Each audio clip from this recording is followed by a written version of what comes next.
लाल सागर से गुजरने वाले जहाजों पर हुथी विद्रोहियों के हमले जारी हैं। इस बीच अमेरिका की अगुवाई में कुल 13 देशों ने हुथी विद्रोहियों को चेतावनी दी है कि अगर उसने हमले नहीं रोके तो फिर अंजाम बुरा होगा। अमेरिका के अलावा इन देशों में Australia, Bahrain, Belgium, Canada, Denmark, Germany, Italy, Japan, Netherlands, New Zealand, Singapore और यूनाइटेड किंगडम शामिल हैं। इन देशों की तरफ से जारी चेतावनी इसलिए अहम है क्योंकि इससे पहले यह भी जानकारी आई कि अमेरिकी राष्ट्रपति जो बाइडेन हुथी के ठिकानों पर सीधे हमले की सोच रहे हैं। व्हाइट हाउस की तरफ से जारी बयान में कहा गया है कि हमारा संदेश साफ है, ये हमले तुरंत बंद हों और जिन जहाजों और चालक दल के सदस्यों को अवैध तरीके से कब्जे में लिया गया है उन्हें तुरंत छोड़ा जाए। बयान में आगे कहा गया है कि लाल सागर में हुथी के हमले अवैध और अस्वीकार्य हैं। नागरिक और मालवाहक जहाजों पर ड्रोन, छोटी नौकाओं और मिसाइलों के जरिए हमले इस समुद्री मार्ग पर जहाजों की आवाजाही की स्वतंत्रता पर हमला तो है ही, साथ ही ये दुनिया की अर्थव्यवस्था के लिए बहुत बड़ी रुकावट पैदा कर रहा है। इस रास्ते दुनिया भर से आ जा रहे जहाजों पर सवार लोगों और चालक दल के सदस्यों की जान को खतरा पैदा हुआ है।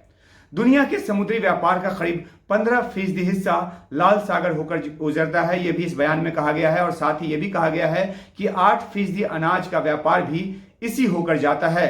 12% कच्चा तेल और 8% लिक्विफाइड नेचुरल गैस भी इसी रास्ते होकर गुजरता है। हमलों की वजह से कई जहाज कंपनियों ने केप ऑफ गुड होप का रास्ता लेना शुरू किया हुआ है। इससे जहाजों को पूरा अफ्रीका घूमकर आना होता है। ये रास्ता करीब 4000 नॉटिकल माइल यानी कि तकरीबन 7500 किलोमीटर अधिक लंबा पड़ता है। इससे खाद्य, तेल, मानवीय मदद आदि सभी की सप्लाई में हफ्तों की देरी होती है। माल ढुलाई का खर्च बढ़ जाता है सो अलग। इस सब का खामियाजा दुनिया पर पड़ना लाजमी है। ये महंगाई बढ़ाने वाला भी साबित हो रहा है, जिसका असर अंततः दुनिया भर के आम लोगों पर पड़ रहा है। गौरतलब है कि इजराइल हमास जंग में इजराइल के खिलाफ मोर्चा खोलने वाले हुथी विद्रोही गुट यमन के अपने कब्जे वाले इलाकों से लाल सागर से गुजर रहे जहाजों को निशाना बना रहा है। एक जहाज पर तो हेलीकॉप्टर से उतरकर कब्जा कर लिया गया, जिसका नाटकीय दृश्य जो है वो सामने आया। सैकड़ों की तादाद में रॉकेट, ड्रोन और मिसाइल दाग चुका है। अलग अलग देश जा रहे कम से कम 25 जहाज इसकी जद में आए हैं। इनमें भारत आ रहा 2 जहाज भी शामिल है।